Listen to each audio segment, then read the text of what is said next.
Dövsvörtkum. Title: The Echo in the Gallery. What would you say to the man who holds the fate of your past in his hands? For Talia, saving a museum wasn't just about art, it was about memory legacy. And the last promise she made to someone she loved, Talia. Quinn clutched the cream-colored envelope so tightly it crinkled in her hand. The weight of the night pressed on her chest like a too-tight gown. Somewhere between the champagne flutes and chamber music, the future of the Eldridge Museum balanced on a whisper. She scanned the glittering ballroom, gilded ceilings, laughter too loud, faces too polished, and there, surrounded by admiration and empty flattery, stood Silas Everhart. He looked exactly how power tends to look: sharp lines, polished edges, a smile that never reached his eyes. "There he is, Neve," murmured beside her. "Do what you came to do, but gently." Talia nodded, though her heartbeat betrayed her calm. The letter from yesterday echoed in her head. Demolition approved. 3 months until history became rubble. She weaved through the room, ignoring the swirls of silk and scent of expensive cologne. She wasn't here to impress. She was here because the place that raised her, that saved her, was being taken apart, brick by brick. When she finally reached him, she waited at the edge of his circle, invisible until she spoke. "Mr. Everhart," she said, voice steadier than her hands. "Talia." "Quinn?" From the Eldridge, his eyes found hers, cool, sharp. He didn't recognize her face, just what she stood for. "Of course," he replied, amused. "I was wondering if someone from the Eldridge would try to interrupt my evening. I was hoping," she said, stepping closer, "you might consider sparing a century of memory." His jaw tensed, just enough. "It's a building, nothing more. The land is worth more, empty. I'm not here to talk about numbers." "Then you're wasting time," he said, checking his watch. "You've got 60 seconds. She took a breath that felt like a lifetime. "The Eldridge is more than walls. It holds pieces of who we were. Paintings that changed the country, sculptures that told stories before we had words, and memories ones you can't measure in square footage." He didn't flinch, so she leaned in closer. "My grandmother lives in assisted care. The only thing that lights her eyes anymore is the walk she takes every Thursday just to visit the wing she helped build. You won't just be erasing art. You'll be erasing what's left of her." Something shifted in him. He looked at her. Not through her, not past her, but at her. "What's her name? Eleanor Quinn?" "She donated the modernist wing." Silas went still. He studied her face, again, slower this time, as if brushing off old dust from a frame. "He once knew Camille Quinn was your mother." The name hit her like wind through an open door. "She died when I was 7. How do you—" Silas didn't answer the question. Instead, he said something that made her breath catch. "I have an idea, Miss Quinn, but it's going to sound unorthodox." Continuing the story of Talia Quinn and Silas Everhart. His voice dropped quieter now, but waited. "I'm offering you a way out. A solution that benefits us both and saves your museum." Talia blinked. "What kind of solution?" Silas met her gaze evenly. "Marry me." She let out a laugh, sharp, incredulous, until she saw he wasn't joking. "You can't be serious. Completely serious. 1 year. A marriage of convenience. In return, I'll halt the demolition and set up an endowment to ensure Eldridge's future permanently." Her breath caught. "This is insane. We barely know each other." "You don't need to know me," he said, his tone sharpening. "You only need to decide how far you're willing to go to save what matters to you." She shook her head. "You could just donate, no strings, no theatrical conditions." "I could," he agreed, "but I won't." Before she could respond, he handed her a small card, his private number embossed in silver. "Call me when you're ready. But the offer expires at midnight." After that, the Eldridge is history. Then he turned and walked away, leaving her standing in the quiet alcove, the card trembling between her fingers. 20 minutes later, Talia stood on the balcony, city lights glittering below, her phone clenched in her hand. The card felt heavier now, like it knew something she didn't want to admit. Her grandmother's medical bills were rising every month. The museum's fate had already been sealed in every legal document she couldn't afford to challenge. 60 staff members would lose their livelihoods. Her thumb hovered over the call button. "Did you find Everhart?" Neve's voice came from behind. "Any progress?" Talia didn't turn. She just stared at the number in her hand. He made an offer, a pause, a ridiculous one. That night in a penthouse that overlooked the sleeping city, Talia sat stiffly on an all-white leather sofa. Her hands locked in her lap. 1 year, she repeated, and everything in writing before anything official happens. Silas stood by the bar, swirling amber liquid in a crystal glass. Of course. Separate bedrooms. I won't be playing the doting wife. You'll be expected at key events. Beyond that, your time is yours. She stared at him.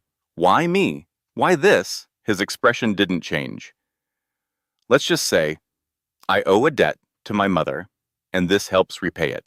You knew her. He turned away, setting down his glass. That's a story for another night. Then do we have a deal?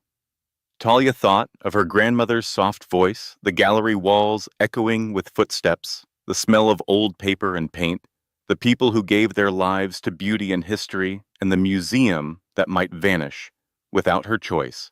She closed her eyes. Yes, the word felt like something she had swallowed too fast, like a small betrayal lodged between her ribs. Silas gave a tight smile. Welcome to the family, Ms. Quinn. 3 weeks later, she stood in a quiet dressing room inside Cambridge City Hall, facing her own reflection. The dress she wore was simple, cream elegant in a way that didn't draw attention, appropriate for a ceremony that wasn't quite a wedding and not quite anything else. Her dark hair fell in loose waves, her face looked composed, but the shadows under her eyes told the truth. A knock on the door made her flinch. 5 minutes. Miss Quinn came, the chirpy voice of the wedding coordinator, blissfully unaware of what today really meant. Talia inhaled deeply. Her signature on the contract from the day before had unlocked a $5 million endowment for the museum. Another $5 million would follow after a year. A separate trust had been arranged for her grandmother's care. On paper, she had secured everything. So why did it feel like she was walking toward something final, not a beginning, but a kind of quiet end, continuing the story of Talia Quinn and Silas Everhart? The ceremony room was nearly silent, too small to echo, but large enough to feel hollow. There were only 4 people present, the justice of the peace. Silas's attorney, Neve, standing quietly at Talia's side. And Silas himself, he stood in a charcoal suit that fit like armor, expression, unreadable posture. Perfect. Too perfect. You look lovely, he said, his tone devoid of warmth, like reading from a script. Thank you, she replied, voice just as hollow.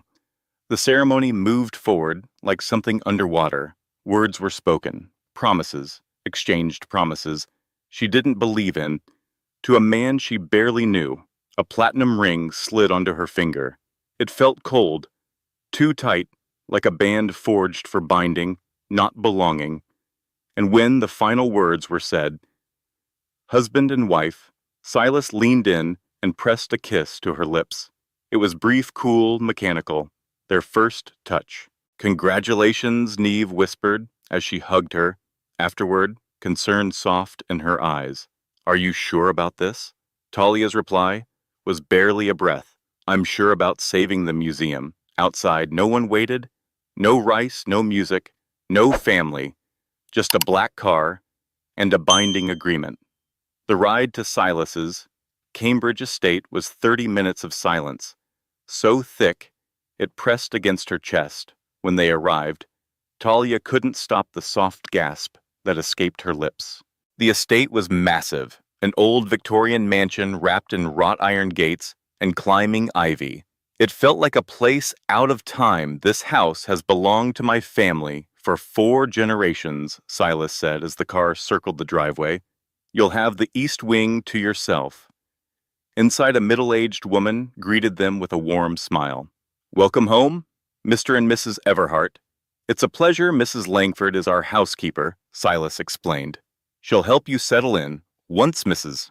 Langford disappeared down the hallway, Talia turned to him. Rooms plural, she asked. He raised an eyebrow, the faintest smirk tugging at his mouth. Did you think we'd be sharing one? I didn't know what to think, she admitted. None of this is exactly conventional. That much is true, he said simply, then gestured for her to follow. They climbed a grand staircase, its railing gleaming beneath the chandelier light. Portraits of Everharts long gone lined the walls, faces stern, unsmiling, watching them pass like judges. He stopped at a set of wide double doors and pushed them open. Inside was a sitting room, larger than her apartment, filled with soft chairs, shelves of old books, and warm afternoon light spilling through tall windows. Beyond that, a bedroom with a 4-poster bed and drapes, like something from a film. It's beautiful, she said, surprised by the softness in her voice. Mrs. Langford has already arranged your things, he replied.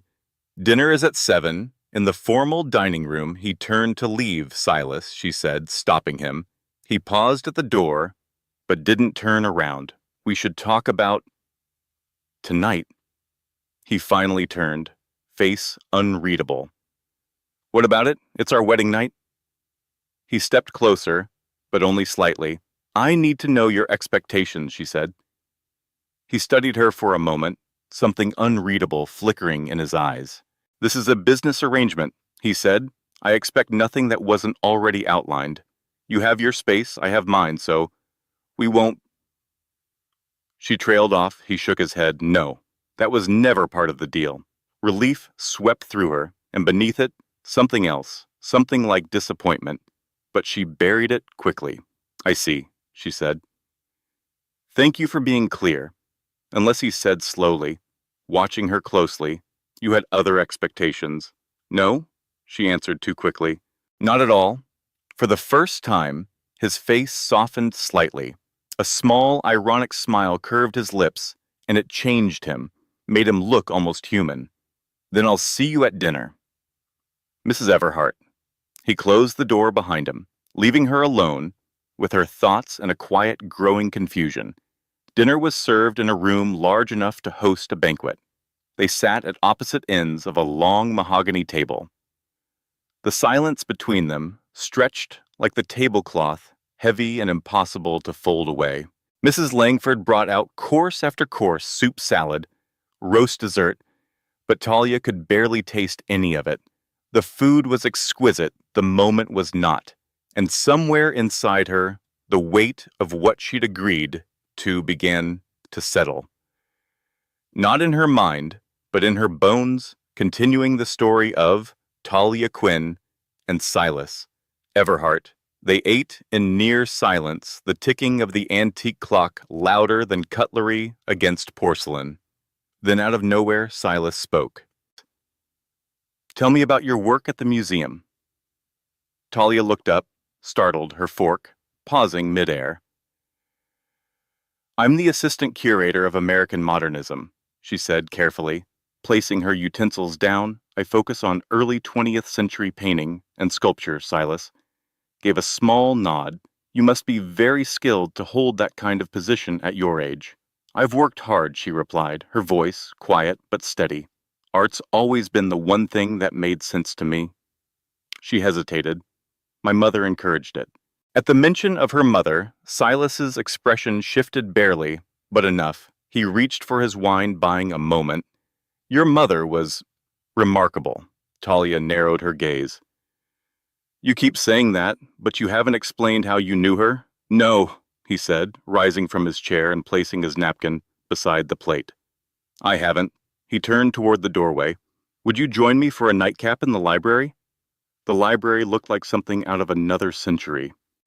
2 stories of bookshelves stretched to the ceiling, a ladder resting on iron rails. A fire cracked quietly in the stone hearth. Leather chairs invited comfort. Though the tension between them remained sharp, Silas poured 2 glasses of brandy. He handed one to Talia and sat across from her.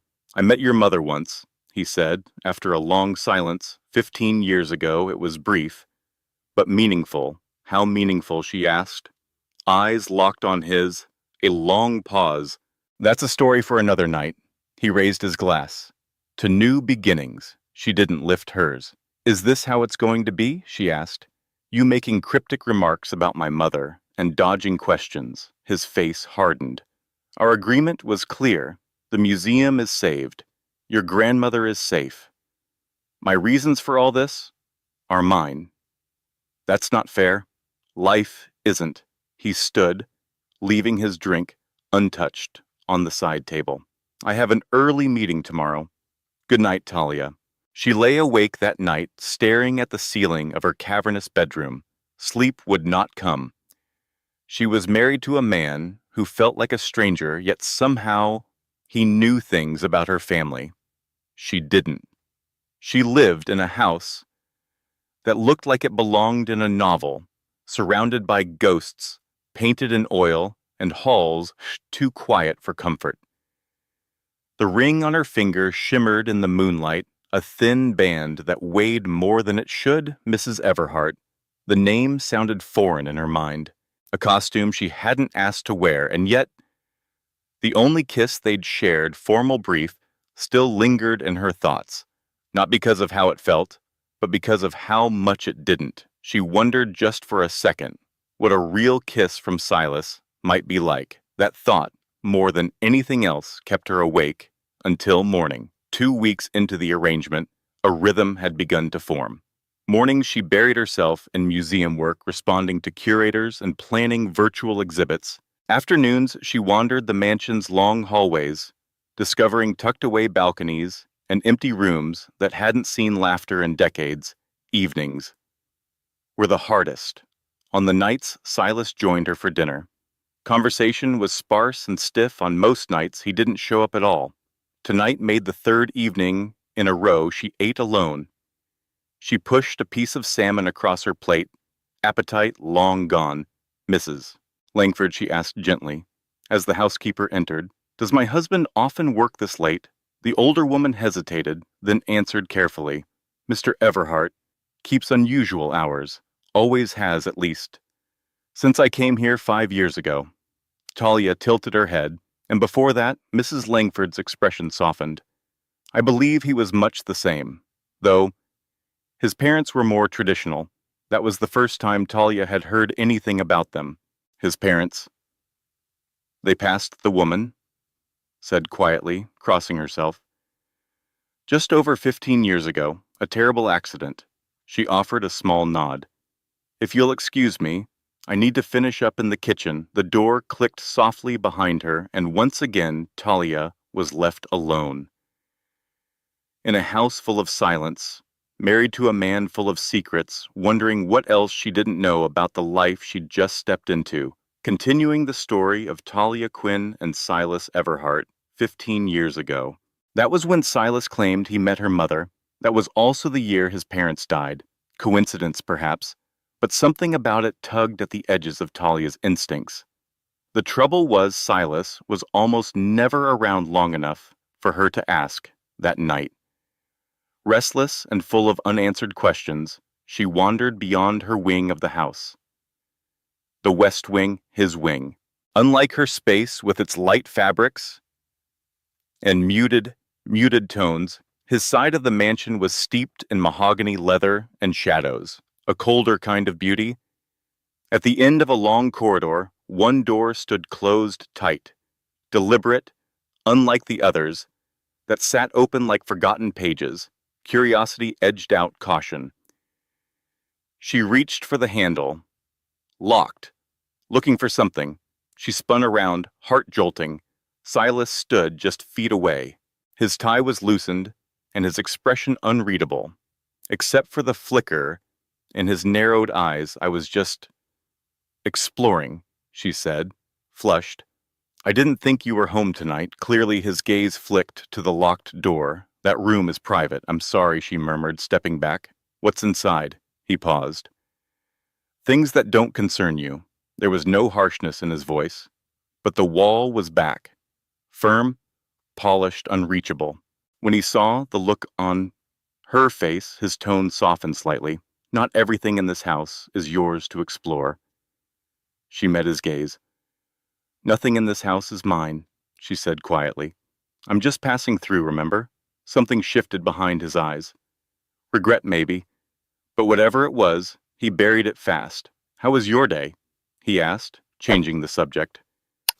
I reviewed the new exhibition plans, she said. Thanks to your endowment, the Eldridge is expanding its American modernism section. He gave a curt nod. Good. And with that, he turned and walked past her, down the hall, Silas. She called softly. He stopped. Didn't turn, Mrs. Langford mentioned. Your parents died 15 years ago. Was that when you met my mother? His shoulders went tense. Did it have anything to do with their deaths? A long pause. It's late. I have work to finish. Then he disappeared around the corner, leaving the question to echo behind him. The next morning, Talia found a note, slid under her door. Neat, deliberate handwriting. Harrington Foundation Gala. Tomorrow evening, wear something formal. Car at 7 p.m. No name, no greeting, no signature. So very Silas, she sighed, it would be their first public appearance as husband and wife. That afternoon, while searching for a book in the library, she climbed the rolling ladder to the top shelf as she reached for a volume. Her fingers knocked something loose. A small photograph slipped out from behind the books and fluttered to the floor. She climbed down quickly and picked it up. Her breath caught. It was a picture of a much younger Silas, frail in a hospital bed, seated beside him, a woman in a white coat, her face unmistakable. Her mother, Isabella Quinn. Talia's hands trembled. Proof he had known her. Intimately enough to keep this hidden in his private library. Before she could study it further, she heard the front door open. Panicked, she tried to return the photo to its hiding place, but it slipped again, vanishing between the books, just as Silas's voice echoed from the entry. She rushed down the ladder, heart hammering. A moment later, he appeared in the doorway. I need to speak with you. His tone was clipped. All business. The Harrington Gala. Tomorrow matters. People will be watching, Talia nodded, forcing her voice steady. I understand. I'll play my part. His eyes narrowed. Something wrong? No, oh, no. Too quick, too sharp, just nervous. First time stepping out as Mrs. Everhart.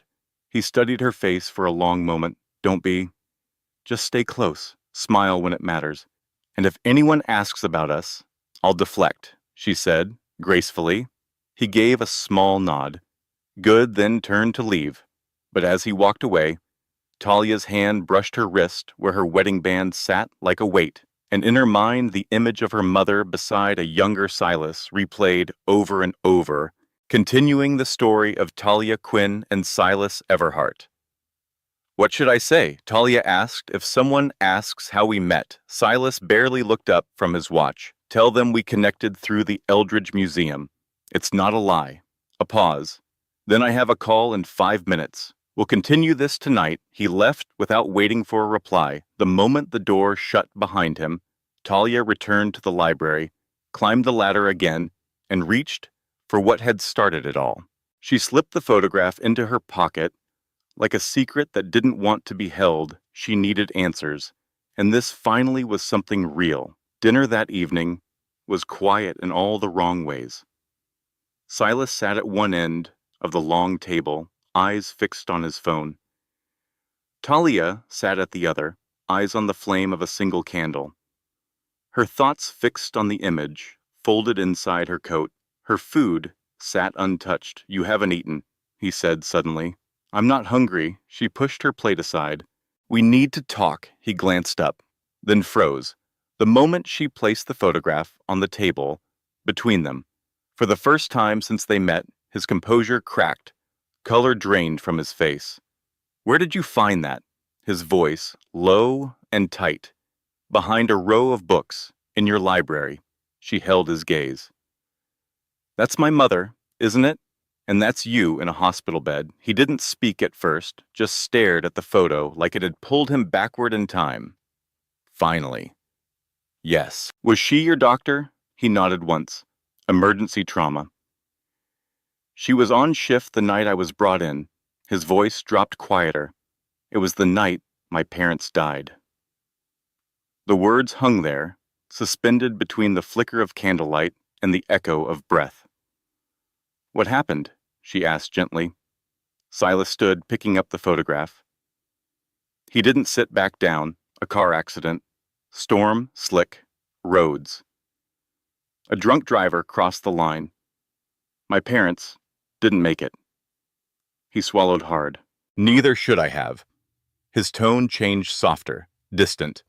"The other doctors wanted to call it, said I wasn't going to survive the night. But your mother, she wouldn't let them." He looked at her now, eyes clouded. "She worked on me for hours. When I finally woke up, she was sitting beside me, smiling as if I'd done something remarkable." Talia blinked, quickly, tears burning her eyes. "That sounds like her," she whispered. "She always believed in second chances." Silas nodded. "I promised her, and that day, that I'd find a way to repay what she gave me. A second life." He met her gaze fully now without armor. "I didn't know how, until I saw your name on the Eldridge documents. I saw your photo. Realized who you were." Her voice trembled, but her words were sharp. "So you decided to marry me, to pay a debt to a woman who's been gone for over a decade." He exhaled slowly. "It sounds ridiculous when you say it like that." "Because it is," she snapped, rising from her chair. Her confusion had burned away. What was left now was anger.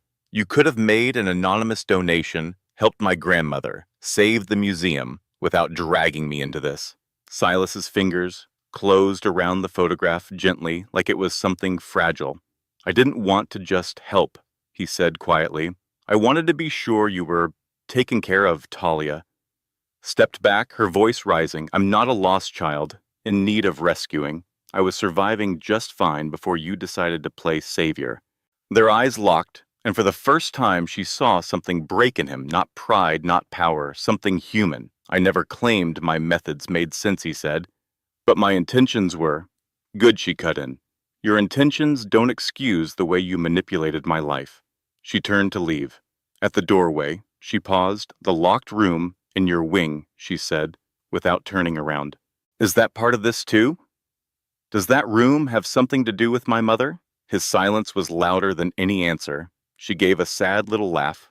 More breath than sound. "I thought so." Her fingers brushed the edge of the doorway. "I'll see you tomorrow night, husband." And then she was gone, leaving him alone with the photograph and the ghost of a promise he had tried far too hard to keep.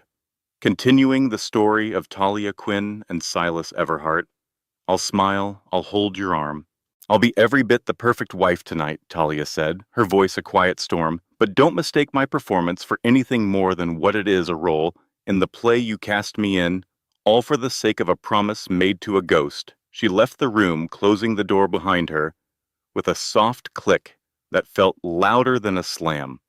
The Harrington Foundation Gala had turned the Boston Museum of Fine Arts into a temple of opulence, glass gold, and carefully curated glances.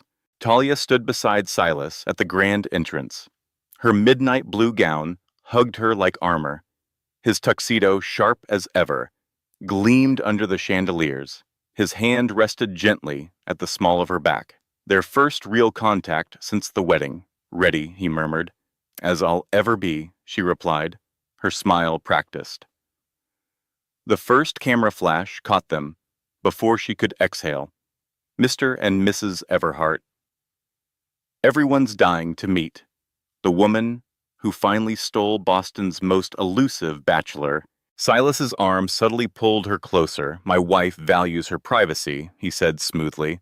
But we couldn't miss supporting the Harrington Foundation.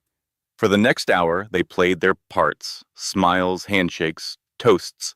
Talia's cheeks ached from pretending. Silas moved through the crowd with ease, never letting go of her hand, her elbow, the space between them. To the world, they looked flawless, effortless, a perfect union.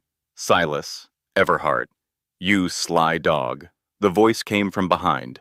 Smooth, amused and edged with something colder, Silas stiffened before turning. Talia followed his gaze. A tall man stood there, dark hair, sharp, jawline. His resemblance to Silas was uncanny. Nathaniel Silas's voice lost its warmth. Didn't expect you tonight. Wouldn't miss it, Nathaniel said, smile, not quite reaching his eyes. He turned to Talia. You must be the bride. I wasn't invited to meet. He extended a hand. Nathaniel Everhart, the brother. No one brings up. Talia, she replied, shaking his hand. His grip lingered. Dominic never mentioned he had a brother. Nathaniel's smile widened. There's probably a lot he hasn't told you. His tone turned razor thin. Has he shown you the family secrets yet? We Everharts have quite the collection. That's enough. Silas's voice cut like a knife. It's never the right time with you, Nathaniel muttered, finally releasing her hand. We should catch up soon, sister-in-law. I have fascinating stories about how the Everhart Empire was redistributed after our parents passed. Before Silas could reply, another figure appeared. There you are, darling.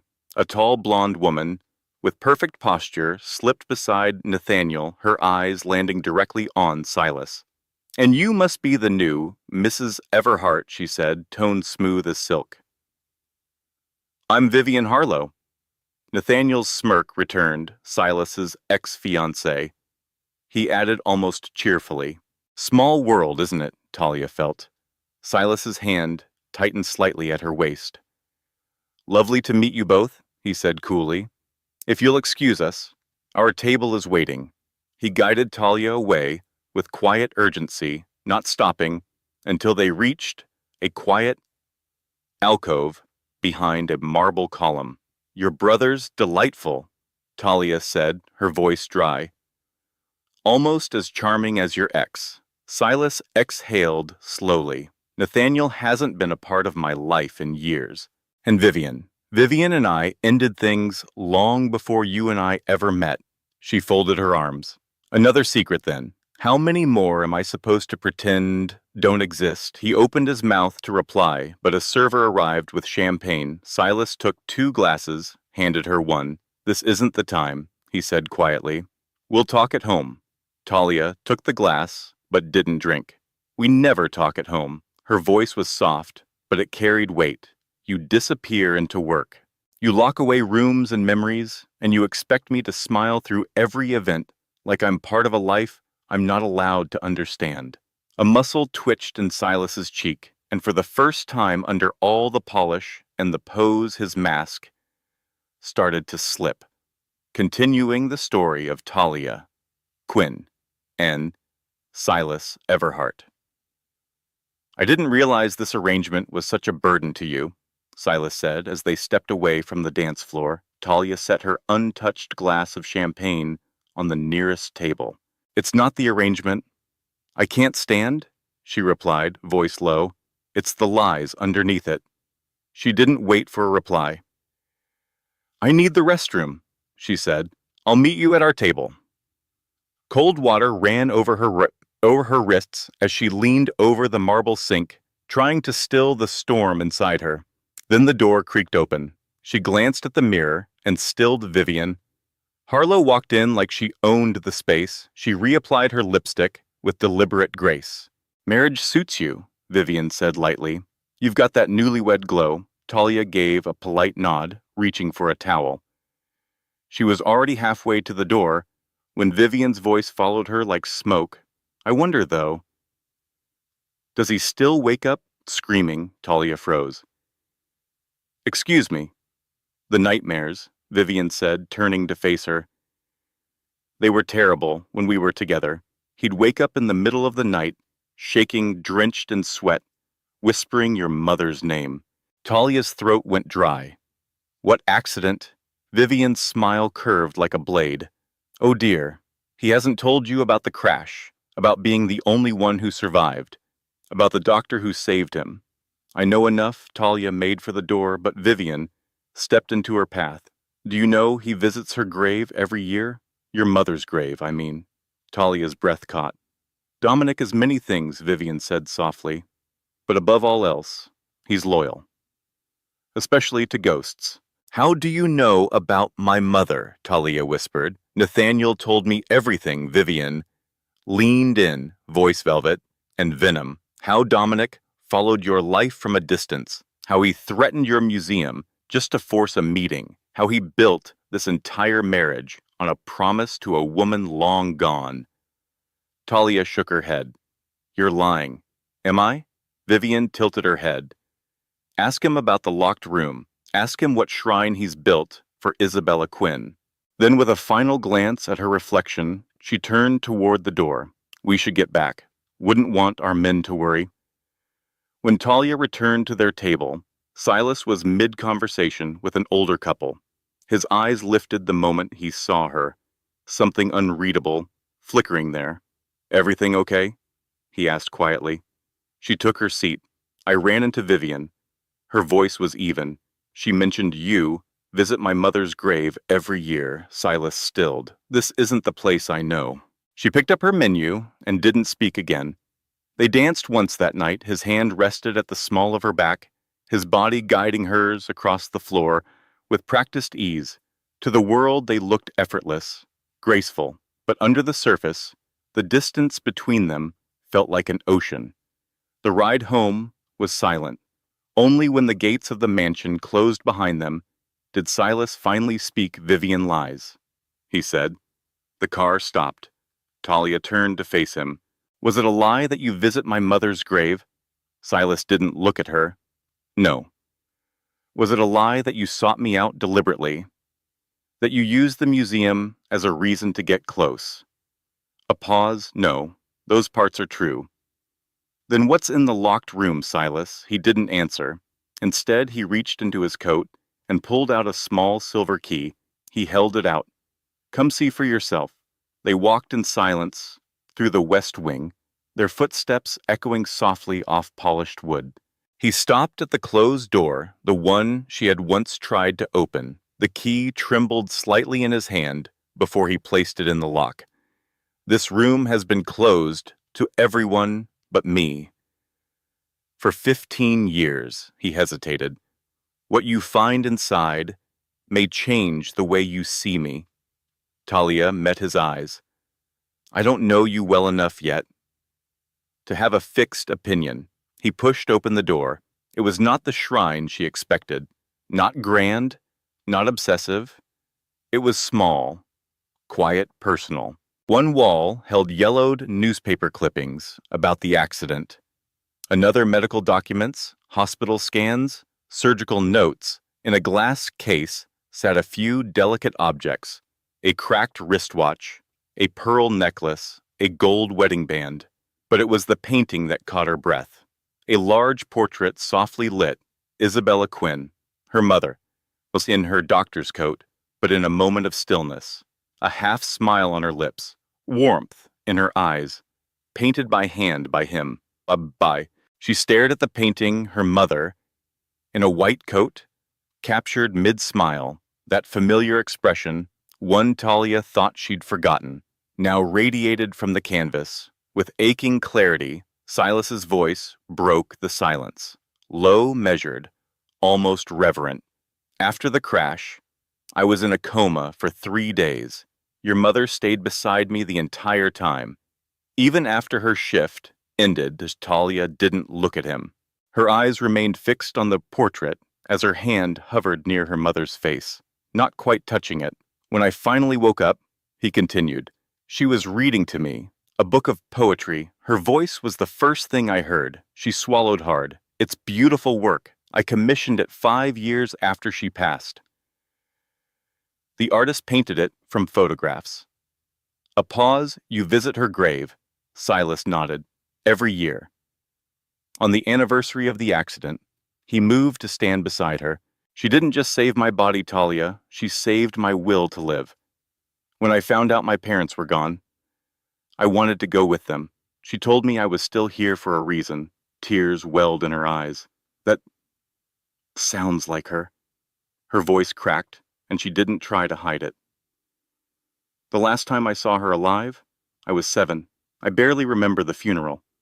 Silas's next words were softer still. I was there. She turned to him. Stunned, I stood in the back, he said. I didn't know she had a daughter until that day. A knock broke the moment they turned to find Mrs. Langford standing in the hallway, eyes tight with concern. Everhart. There's a package. It's marked urgent. Silas frowned. At this hour, the courier insisted, said it had to be delivered to you personally in the foyer. A small box sat on the entry table, wrapped in plain brown paper, no return address. Just his name, handwritten across the top. Silas opened it carefully. Inside a photograph, it was of him and Talia taken just hours earlier. As they arrived at the gala, a thick red X had been drawn over her face. Pinned to the photo was a small slip of paper. She'll end up like her mother, unless you walk away from Everhart Industries. All color drained from Silas's face, he turned sharply to Mrs. Langford. Get Marcus on the phone right now. Implement Protocol 7. Then he turned to Talia, his voice trembling, not with fear, but fury. Pack a bag. We're leaving tonight. Why? He handed her the photograph. She stared, her stomach turned to stone. Because someone just threatened to kill my wife. They fled to his estate near Lake Wainbridge, secluded, silent, surrounded by pine trees and shadows. 3 days passed in a strange, tense limbo. Armed guards patrolled the property. Silas spent most hours locked in his office on endless phone calls. Talia was left with her thoughts and questions. On the 4th morning, she found him in the kitchen. His sleeves were rolled up, tie gone. The exhaustion in his eyes, deeper than anything he'd said. She poured herself a cup of coffee. Are you going to tell me what's going on? She asked gently. Or am I supposed to stay in the dark forever? He closed his laptop, looked up. Marcus is tracking the threat until we know who sent it. You're safer here than in Boston. And you, she stepped closer, noticing the tightness in his jaw. Hafim, the dark circles, the tension. He wasn't hiding anymore. When did you last sleep? He rubbed his face, weariness slipping through. I'm fine, you're not, he sighed. How are you holding up? The question, so simple, so unexpected, caught her off guard. She hesitated. I'm scared, Trushpers. Her voice was barely above a whisper. Not just about the threat, but what it means. She placed the photograph on the counter. She'll end up like her mother. She looked at him. That's not a random threat, Silas. That's personal. That's specific. His expression darkened. I know. His voice dropped low and cold, which means this isn't just about business anymore. Continuing the story of Talia Quinn and Silas Everhart. Whoever sent that threat, they knew. Talia's voice was quiet, but the weight behind it was heavy. They knew about my mother, about her connection to you. Silas's face darkened. Nathaniel seemed informed, she added. His expression shifted from shadowed to storming. Nathaniel gave up the Everhart name years ago. Why? Talia asked softly. What happened between you two? Silas stood abruptly. I have a video call in 5 minutes. We'll talk about this later, but later never came. By nightfall he was gone. A handwritten note left in his place. Business emergency. Stay inside. Back tomorrow. Guards stayed behind, armed. Silent, and Talia, once again, was alone, with her questions and the silence of a house that wasn't hers.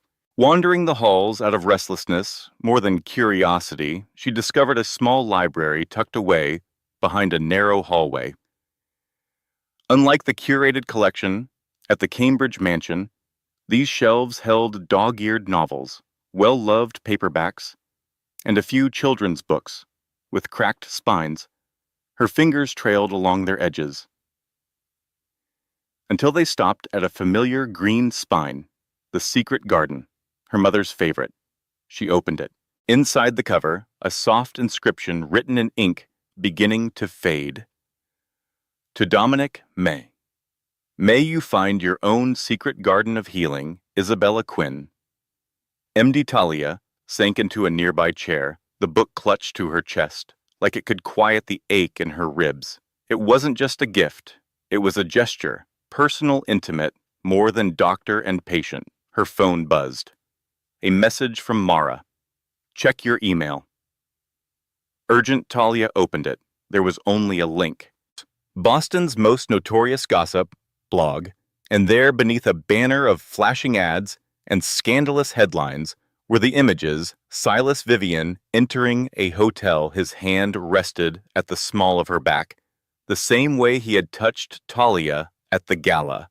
The timestamp read last night, mere hours after he left her alone in the woods, surrounded by strangers with guns. She slammed the laptop shut, nausea rising like heat in her throat. Her phone rang. Talia, Silas said as soon as she picked up. No. Hello? No pause. I assume you've seen it. The photos? She said, her voice steady like ice. Yes, I've seen them. What a convenient business emergency. It's not what it looks like. Don't bother, she cut him off. Our arrangement never included fidelity. You owe me nothing, but you left me alone while you spent the night with your ex-fiancé. That's not what happened. It's exactly what it looks like, Silas. He lowered his voice. This isn't safe to discuss over the phone. She almost laughed. You want to talk about security now? Please wait until I return. We'll talk face to face. She didn't reply. The line went dead. She didn't sleep that night. Every time she closed her eyes, the image of his hand on Vivian's back flashed like a wound behind her eyelids. She hadn't married him for love, but somewhere along the way, she had started to hope, and that made the betrayal hurt more than it should have. By morning, her hurt had hardened into resolve. She packed a single bag. As she neared the front door, a guard stepped into her path. Mrs. Everhart. I can't let you leave. Mr. Everhart's orders. Talia stared him down. I'm not a prisoner, she said calmly. Either you drive me to the station, or I call the police and report that I'm being held against my will. Her voice didn't waver, and this time, no one dared stop her.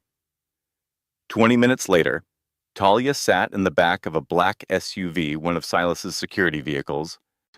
It moved steadily toward Concord trees, blurring past the window. From there, she'd catch a train, not to her apartment. Silas had been right about that being the first place they'd check. She'd disappear somewhere else, somewhere quiet, somewhere he wouldn't think to look. Her phone buzzed again. And again, call after call, text after text, all from Silas. She didn't answer a single one. Instead, she focused on the quiet plan forming in her mind, an exit stitched from cash shadows, and her maiden name. By mid-afternoon, she was checked into a modest hotel just outside Cambridge, the name on the registry. Talia Quinn, the room paid in cash, her credit cards destroyed. She turned on the television for noise more than anything else, but then, breaking news, she froze.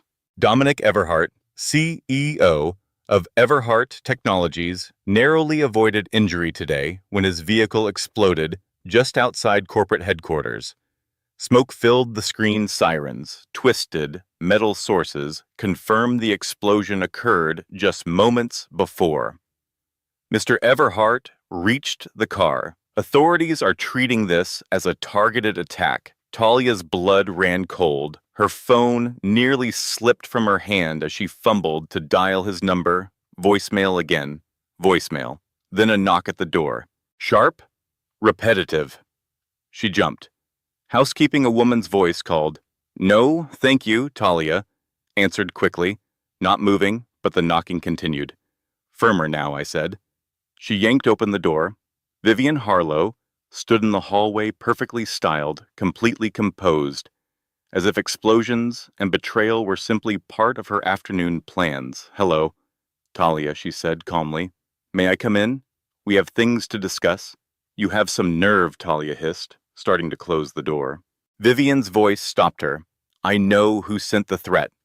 And I know why Dominic and I were at that hotel. Talia's instincts screamed, don't trust her. But against better judgment, she stepped aside. Vivian entered, surveying the small room with faint disdain. Not quite the Ritz, is it? Her lips curled. Amazing how fast one falls from luxury. Talia said nothing. Vivian sat on the edge of the bed, like it belonged to her.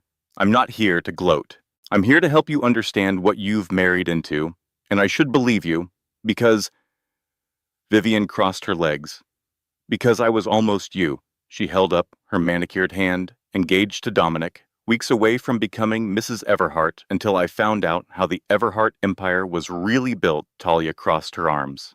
I'm sure you're about to tell me Vivian didn't flinch. Dominic forged evidence against his brother after their parents died, framed Nathaniel for embezzlement, then took the company for himself. Talia's stomach turned. That's a serious accusation. I saw the proof, Vivian said flatly. I confronted him days later. Our engagement was over. Quietly, neatly, like it never happened. It didn't fit, not with the man Talia had come to know. Secretive, yes, controlling sometimes, but coldly calculated. Still, she had only known him for weeks, and doubt was good at finding cracks. What about the hotel? Talia asked, voice sharper now. That photo was meant to humiliate me. A necessary illusion, Vivian replied. Dominic needed to meet with me without raising suspicion. He's been trying to buy my silence for years. She leaned closer, and today's car bomb. That wasn't random. It was a message from someone who's tired of being manipulated. Talia's throat tightened. Nathaniel Vivian nodded slowly. He wants justice. Not violence, but he knew how to get your attention. Talia stared. So, the photo? The threat. The line about me ending up, like my mother. Vivian's voice softened.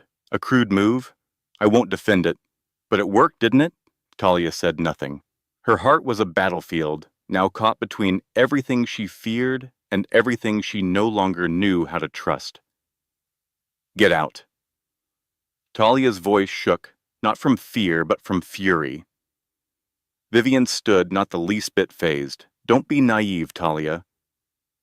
Your husband isn't the hero of this story. She stepped closer, her heels silent against the carpet. Nathaniel can prove everything, the forged records, the stolen inheritance, even Dominic's unhealthy fixation on your mother. Talia froze. It was never about gratitude, Vivian continued. He didn't marry you to honor Isabella. He married you because you look like her, because you're all that's left of the woman he could never have. The words struck like a slap. Talia thought of the painting, the room, the grave, the inscription in the book. Could it be true? Had she married a man who wasn't in love with her, but with a ghost? Vivian placed a sleek business card on the nightstand. When you're ready to know everything, call me Nathaniel, has the documents. The truth? And then she was gone.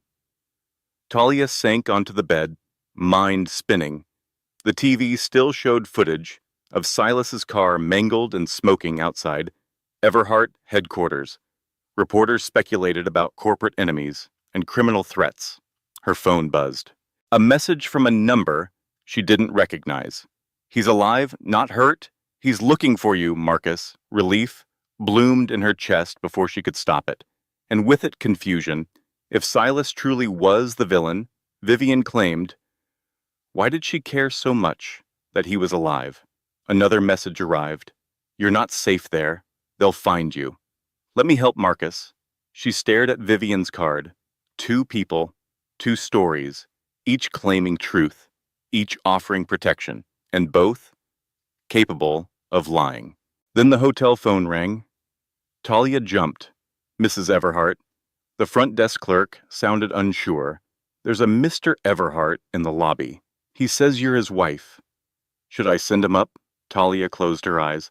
The decision when it came was quiet, clear. Tell him I have already checked out. She hung up, grabbed her bag, and slipped out the fire exit. Whatever the truth was about Dominic, about Nathaniel, about the Westcotts, it wasn't going to be handed to her. She would find it herself. Boston General Hospital, the archive wing, was buried beneath fluorescent-lit corridors and the soft hum of old machinery. At the front desk, Talia stepped forward, hands trembling. "I'm Dr. Isabella Quinn's daughter," she said. "I'm researching a personal matter. I'd like to see her records."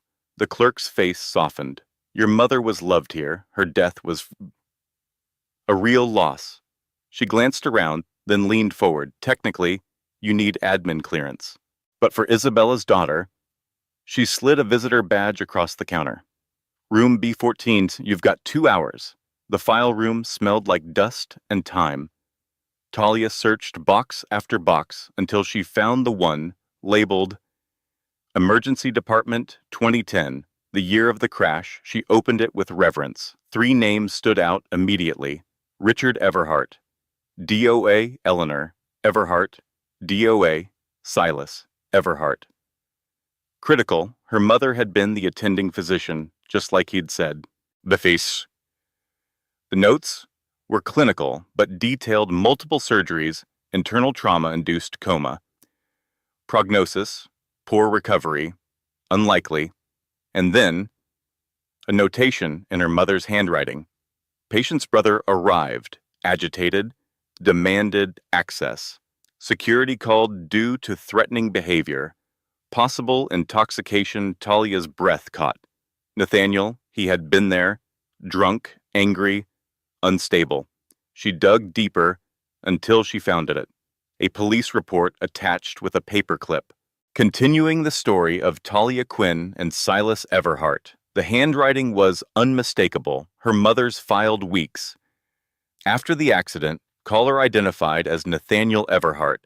Multiple threatening phone calls. Blames physician for his parents' death and brother's survival. Request for increased security logged. Talia stared at the page. Her heart hammering. Her mother had been afraid, not just wary, not just unsettled. Afraid, find what you need. The voice made her jump. A man in a security jacket stood at the doorway, posture too sharp for hospital staff Marcus. She didn't need to ask. He nodded once. "Mr. Everhart's worried. You need to come with me." Talia clutched the paper tighter. "I'm not done here. You've seen enough." Marcus's tone was firm but not unkind. "Nathaniel Everhart isn't who you think he is." He stepped closer. "What you don't know is that he's been following you since the moment you left that hotel." Talia stiffened. "How do you know where I was?" Marcus didn't blink. "Because I'm good at what I do." He nodded toward the file. "Grab what you need. We leave in 5 minutes." She shook her head. "I'm not going back to Dominic." Marcus's gaze didn't waver. "You are?" "Because the alternative is letting Nathaniel find you. First," his voice softened slightly, "Everhart can explain everything, including those photos." 30 minutes later, Talia sat in the back of another black SUV hospital, files clutched to her chest like armor. Marcus drove in silence, eyes flicking to the mirrors every few seconds. "Where are we going?" "New location, Lake." "Property's compromised. How did Dominic find me?" Marcus glanced at her through the rear-view mirror. "He didn't. I did." A pause. "Vivian's assistant owed me a favor." Talia blinked. You followed Vivian. We've been monitoring her since she got back in touch with Nathaniel 6 months ago. The safe house turned out to be a modest but secure apartment tucked into a quiet Brooklyn street. When Talia stepped inside, Silas was pacing the living room. He stopped the moment he saw her. "You're safe." For the first time in days, something like relief broke through his usual calm, but Talia's eyes were cold. "No, thanks to you." She dropped her bag with a heavy thud. "I want answers, Silas. Real ones. No more riddles." He nodded. Slowly, "I know." "Start with the hotel," she demanded. Silas ran a hand through his already messy hair. "Vivian contacted me. Said she had evidence Nathaniel was behind the threats. We met publicly to avoid suspicion, and you didn't tell me because I didn't trust her, and I didn't know if it was a trap," he exhaled. "I was right. She had nothing. She just wanted access to our systems, to our security network. She asked questions she shouldn't have known to ask." He gestured to the couch. "Please sit." Talia stayed standing. "Your brother thinks you stole his inheritance." Silas gave a humorless laugh. "Let me guess. Vivian told you that." He shook his head. "The truth. Nathaniel had been siphoning money from our parents for years to pay off gambling debts. After the accident, the board found records. He was removed, legally." Talia didn't respond. Silas's voice dropped. "He blames me. And he blames your mother," her breath caught. "Why her?" Silas looked away. "He was drunk that night. He wanted to drive. My father said no. Nathaniel stormed off. We left without him. A silence. He's convinced that if he'd been in the car, he could have saved them. So instead, he rewrote the story, turned guilt into blame.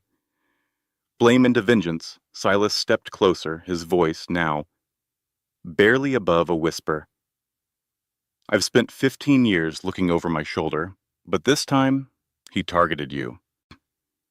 "That changes everything." Talia's knees gave way. She sank into a chair. "At the gala, the note said I'd end up like my mother." Silas knelt in front of her, his eyes dark and honest. "Because the drunk driver who killed your mother wasn't random." The room shifted, tilted, her stomach turned cold. "What are you saying?" Silas's voice broke. "I'm saying Nathaniel had her killed," continuing the story of Talia Quinn and Silas Everhart. She was the only witness. Silas's voice was quiet, like a thread unraveling. The only one who saw what he was really like that night. She filed reports. She was preparing to get a restraining order. Talia's hands were trembling. Silas reached out carefully, as though afraid he might startle her. His fingers hovered, then gently folded over hers. "I couldn't prove any of it," he whispered until recently. Her eyes met his. "So this marriage," she said slowly, "was protection."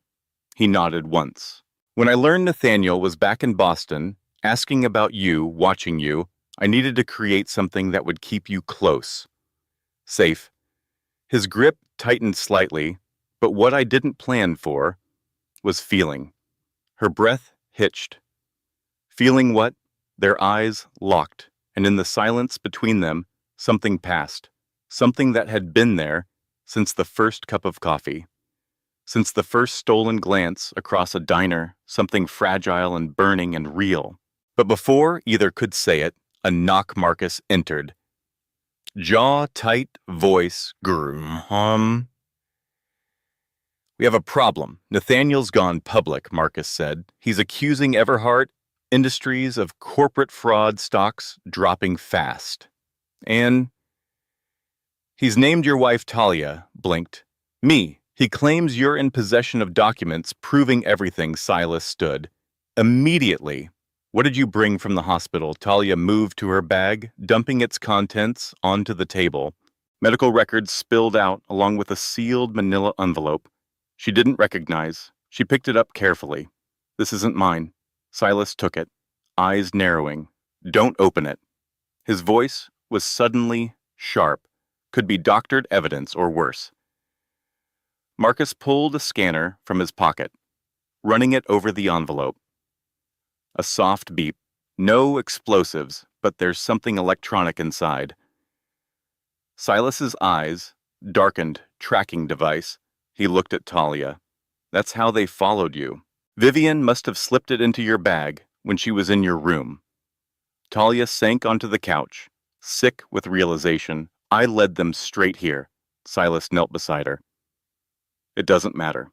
We'll handle it." He stood and dialed, putting the call on speaker. "Diane, issue a statement.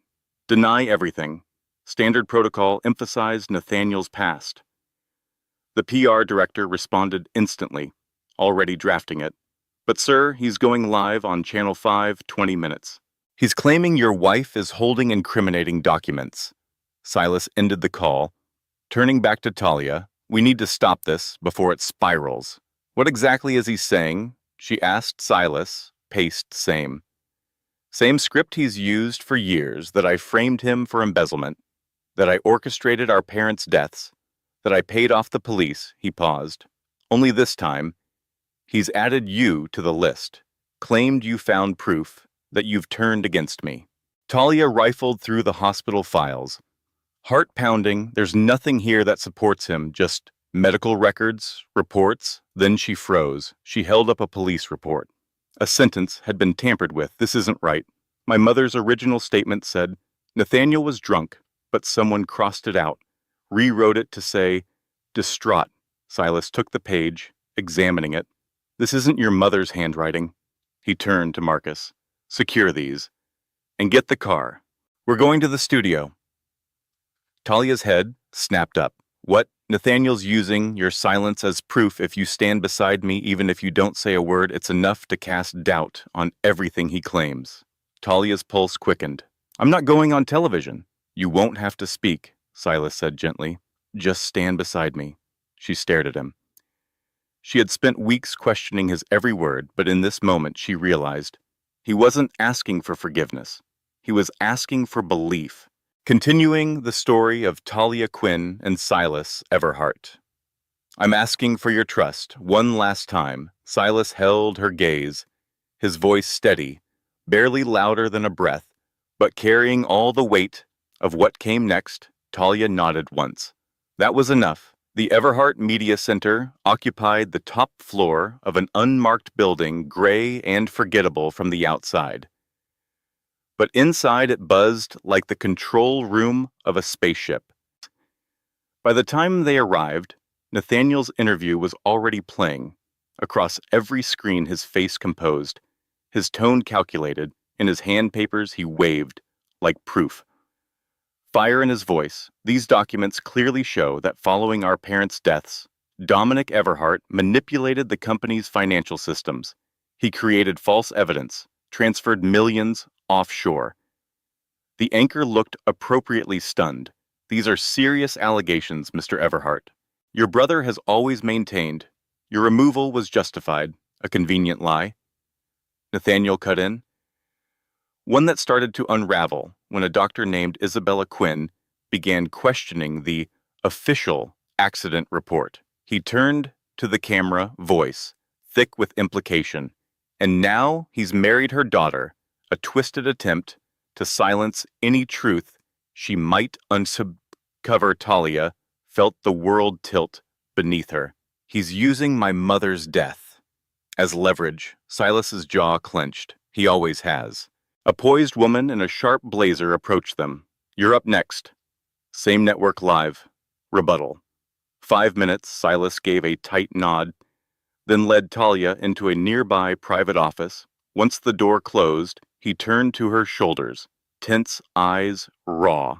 Before anything happens out there, I want you to know everything, she nodded. I'm listening. I didn't just find you because of your mother's legacy, he said. I've been protecting you from Nathaniel for years. Talia's brows pulled together. What are you talking about? Silas inhaled slowly. 3 years ago, he tried to offer you a job under one of his fake companies. You never saw the offer. I intercepted it. Then he tried to buy the Bolton Museum building last year. Her heart dropped. That was him. Every time he got close, I stepped in quietly.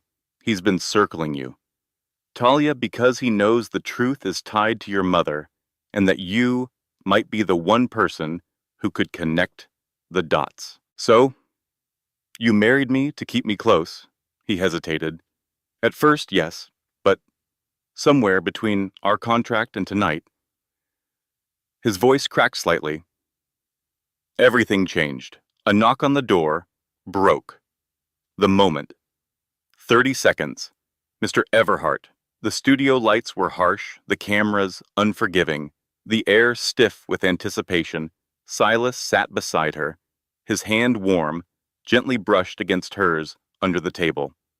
Live, the interviewer wasted no time. Mr. Everhart, your brother just accused you of corporate fraud, and he implied that your marriage to Mrs. Everhart was strategic, that it was meant to cover something up. What do you say to that? Silas didn't blink. My brother has struggled with addiction and paranoia. For years, he said evenly. These fantasies are part of that decline. He turned slightly, reaching for Talia's hand, held it in his. As for our marriage, it is both personal and real. The interviewer nodded, moving forward. Nathaniel specifically stated that Mrs. Everhart discovered documents tied to a cover-up. Silas didn't flinch. It's true that my wife has been reviewing her mother's medical records, he said, and what she found only reinforces what I've always known. A pause. He met the camera directly. That on the night of the accident, Nathaniel Everhart was intoxicated. He was denied access to the car by our father, and in response became hostile. The attending physician, Dr. Isabella Quinn, filed formal complaints about his behavior. The interviewer leaned in. Are you implying your brother played a role in your parents' deaths? Silas exhaled slowly. I'm not implying anything. I'm stating facts. His voice was steel now. Nathaniel was drunk and furious. He wanted to drive. When our father refused, he threatened, continuing the story of Talia Quinn and Silas Everhart, and hours later, our parents were gone. Silas's voice didn't shake. It was too steady, too calm, like a man walking across a glass, barefoot, refusing to bleed. As for Dr. Isabella Quinn's death, it happened under circumstances so similar. I couldn't ignore the pattern. I've been investigating in silence for years. The interviewer leaned forward, expression darkening. That's a serious claim, Mr. Everhart. Silas reached into his jacket, pulled out a flash drive, held it with quiet finality. And one I can finally prove. He set it on the table. This contains financial records linking Nathaniel Everhart to the man who drove the car that killed Isabella. I've already forwarded everything to the district attorney's office. The room went still. Talia sat frozen beside him, her entire world realigning. Her mother's death, the years Silas had watched from a distance, their strange, sudden marriage, all threads in one long, cruel tapestry woven by Nathaniel's hand. When they stepped outside the studio, the sky had turned violent. Rain whipped sideways. Silas answered a buzzing call, and his expression drained of color. He's gone, he muttered. Nathaniel? He left a message. This ends where it began. He's gone to the cliff. The road curled along the coast like a serpent of glass and memory. Rain lashed the windshield. Wind clawed at the car. Talia sat in the passenger seat. Heart pounding. You shouldn't be here, Silas said, knuckles white on the steering wheel. He's unpredictable. This could end badly. It involves my mother, she replied, her voice unwavering. I deserve to be there. Outside the ocean thrashed against jagged rocks. This stretch? Silas murmured. Right here? This is where it happened. The guard rail was weaker then.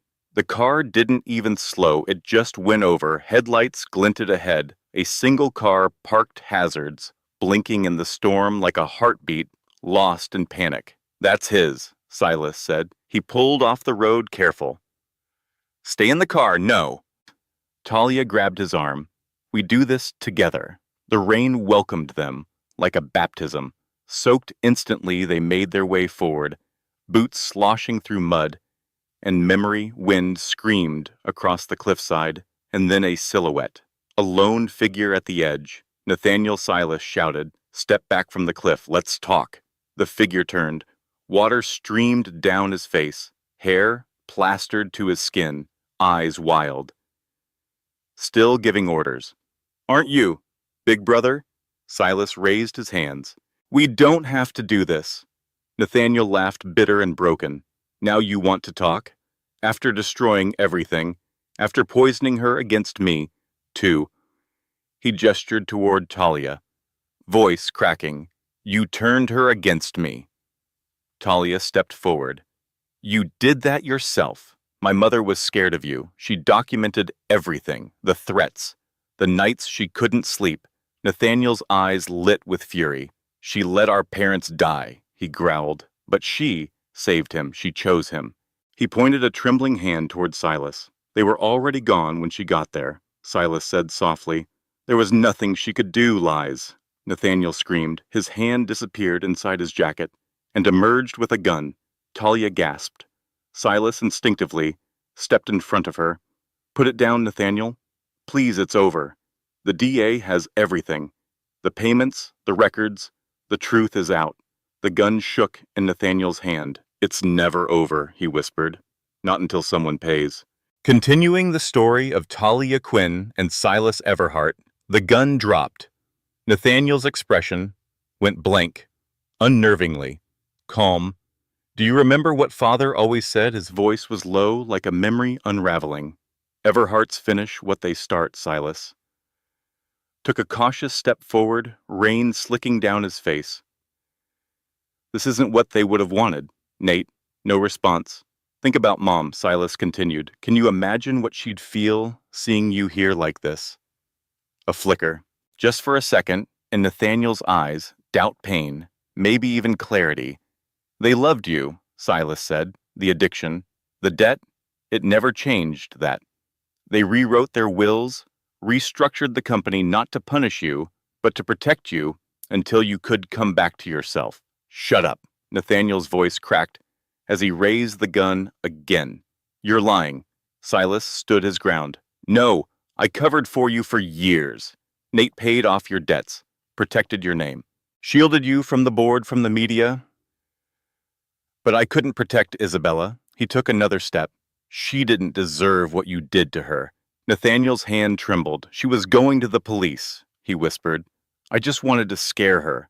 Make her back off. The driver wasn't supposed to. His voice broke. He wasn't supposed to kill her. Talia froze, breath lodged in her throat. Her mother, the truth she had waited years to hear. Give me the gun, Silas said, his voice soft and steady. Please, it's time. Nathaniel's arm lowered slightly. Then he looked past Silas, his gaze locking onto Talia, and something in him twisted. You replaced me with her, he spat. Just like you replaced me in the company, in their hearts. Silas shook his head. No one replaced you. You walked away. Liar. In a heartbeat. Nathaniel lunged, gun raised. Silas reacted instantly, launching forward, tackling him to the muddy ground near the cliff's edge. Crack! The gun fired into the night. Talia screamed, running toward them as the brothers grappled, mud-rain memory rage. All of it tangled in a brutal struggle, dangerously close to the edge. Another shot rang out into the sky. Stop, Talia's voice tore through the storm. Everything froze. In that second, the gun slipped from Nathaniel's hand, skidding toward the cliff's edge, vanishing into the sea below. Silas pinned him. It's over, he said, panting. Nathaniel stopped fighting. His limbs went slack, his face crumpled, like something long held had finally broken free. I just wanted them to love me, like they loved you, Silas's voice softened. They did. He paused, and despite everything I did too, sirens blew and red lights sliced through the storm. Marcus must have called them. Talia stepped back as officers moved in. Silas helped his brother to his feet, guiding him away from the cliff. What happens now? Nathaniel asked, voice small, like a boy lost in a memory he couldn't escape. You get help, Silas said. Real help. This time, as the police led Nathaniel toward the car, Talia turned to Silas. He was cradling his side, clearly in pain. Are you hurt? He gave a crooked smile, through the rain just bruised, and then something changed in his expression. The strength melted, the mask cracked. What was left was a man standing raw in the rain. I'm sorry, he said, for all of it. For not telling you everything, for dragging you into this mess. Talia stepped closer. You were protecting me, and maybe part of yourself too. He reached for her hand, eyes searching hers. I was terrified that if you knew everything, you'd run.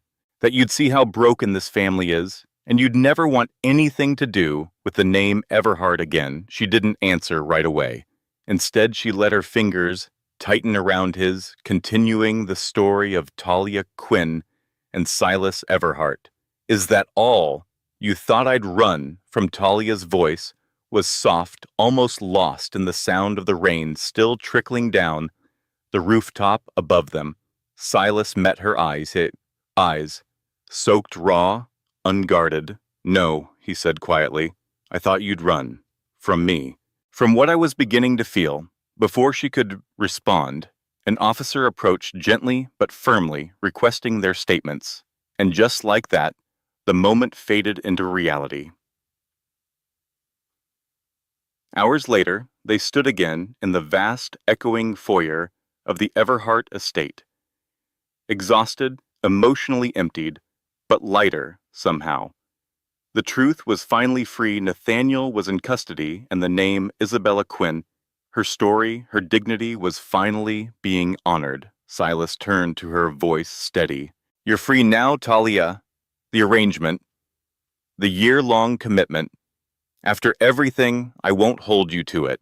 She looked at him, really looked, at the man who had once been a stranger behind a contract, and now stood before her as the man who'd held her hand through fire.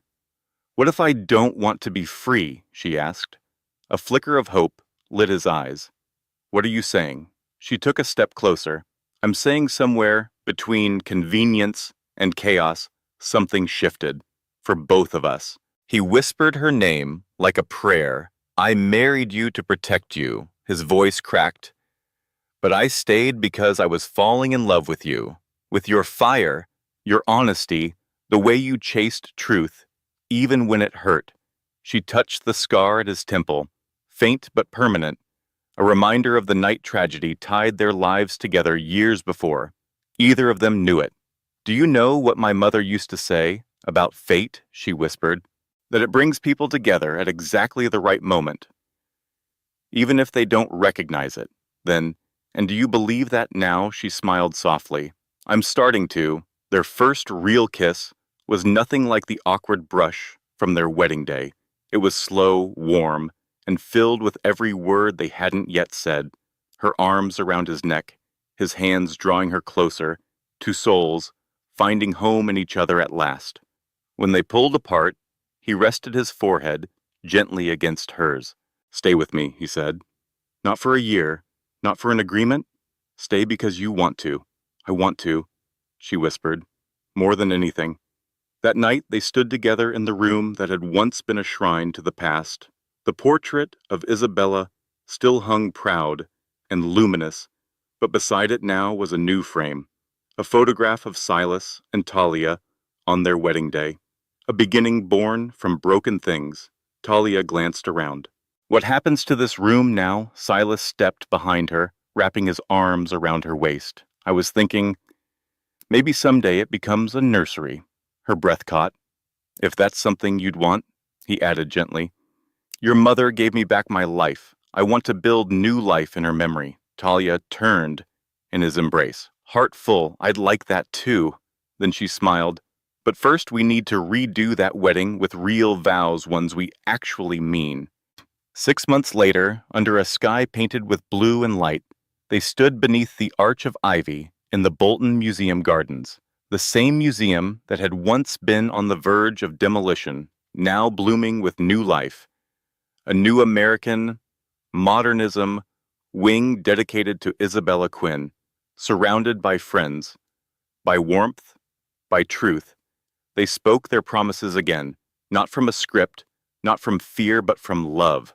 The final chapter of Talia Quinn and Silas Everhart's story, a path once carved by lost betrayal and long-buried secrets, had somehow impossibly led them here, to this garden beneath a canopy of soft lights and second chances.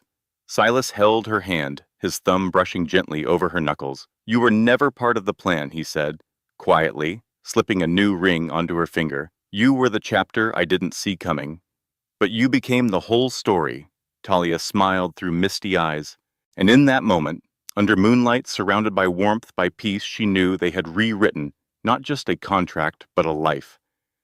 Later that evening, they danced slowly beneath the stars in the Bolton Museum gardens. Her head rested against his chest, steady to the rhythm of the heartbeat her mother had once saved, a heart that now belonged entirely to her. "Happy," he whispered against her hair. She closed her eyes, thinking of the little secret nestled quietly in her coat pocket. A test. 2 lines, a tiny pulse of new life waiting to be known. Tonight she would tell him that love had created more love, that the past had not ended them. It had made space for something new, more than I ever thought possible, she answered. Then she rose onto her toes and kissed the man who had once been nothing more than a name and a contract, but had become her safe place, her home, her once in a lifetime. As night fell over Boston, the old Everhart mansion stood radiant on the hill. No longer cold, no longer haunted. Its windows glowed with golden light. Rooms, open, hearts, open. No more locked doors, no more secrets.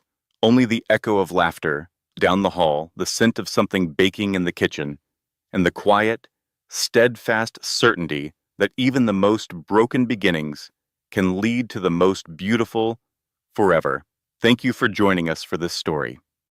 A tale of wounds and wonder, grief and grace, and how sometimes the most unexpected person can become the love that changes everything. If this story touched your heart, made you believe in second chances, or simply reminded you of the beauty in being truly seen, please like, share, and follow.